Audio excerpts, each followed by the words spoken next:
Tšau, Olari siin. Tavaliselt ma ei palu videosid jagada, aga seda videot ma paluks küll jagada, sest täna räägiks ma siuksest teemast nagu lapsed, laste kasvatamine ja lastega hakkama saamine. Ei väida, et olen super lastekasvataja, aga 3 last mul on ja üht-teist kogemust võiks jagada. Eriti ühte pisikest nüanssi kogu selle protsessi juures, kus kõikide muude saamatuste seas, mida ma olen nagu suutnud ellu viia, siis ühes aspektis ma tahaks jagada oma sihukest nagu suhtumise muutust, mida mul abikaasa soovitas kasutusele võtta ning ma arvan, et ma olen suutnud selle omaks võtta ja seeläbi siis nagu lastele ka parem isa olla. Tuli see lugu mulle meelde sellepärast, et käisin paar päeva tagasi poes, tuli sealt poe uksest siis üks isa väikese poisiga, astusid uksest sisse, poiss kukkus, hakkas seal töinama.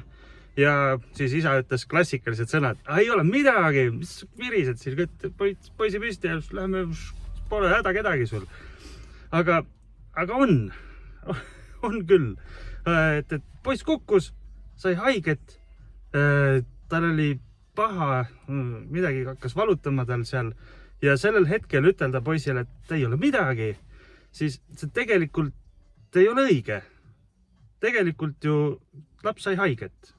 Ja ka nüüd oma lapsed, eks ju, kui nad nüüd kukuvad või midagi nendel juhtub ja nad saavad haiget, siis on kõige valem asi, saab lapsele öelda, on see, et suck it up, pole häda kedagi sul, lased edasi. Mis nagu siis ma olen nagu suhtumises on muutunud või kuidas siis nagu mina reageerin, on see, et ma teadvustan, et laps sai haiget, siis ma toetan teda, võtan sülle või siis lohutan või siis teadvustan ka lapsele, et ka mina sain aru, et tema sai haiget.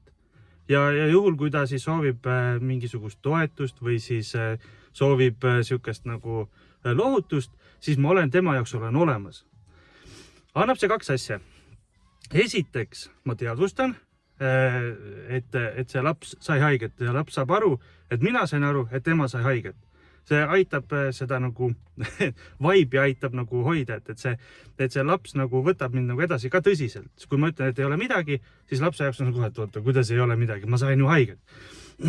Ja teine on see, et kui ma võtan ta sülle, eks ju, et ootame natukene, kohe läheb üle, juhtub 2 asja. Esiteks on see, et laps saab aru, et ma sain aru ja teiseks juhtub see, kui ma ütlen, et natukene ootame, kohe läheb üle, siis varsti lähebki üle ja laps on juba 2+ on saanud. Esiteks ma tajusin seda, et ta sai haiget ja teiseks see varsti lähebki üle ja siis laps saab aru, et ma ütlesin midagi, mis ka juhtus.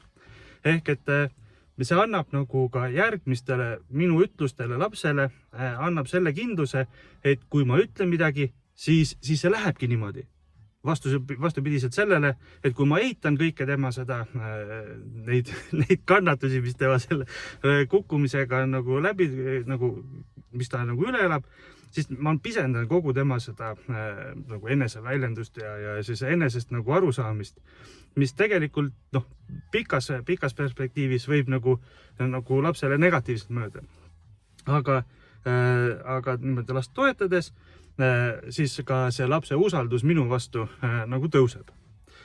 Ehk siis, et ma tahakski, ja seda ma mõtlengi, et kui jagada, siis anda seda toetust lapsele rohkem, juhul kui tema seda vajab, siis aitabki seda vanema ja lapse suhet nagu paremaks saada. Ehk siis selle üks väike nüanss, kuidas seda suhet nagu parandada.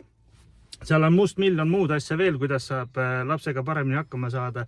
Neid õpikuid on, ma isegi peaks neid rohkem lugema, aga selle pisiasjaga saab juba seda olukorda ka tulevikus paremaks teha.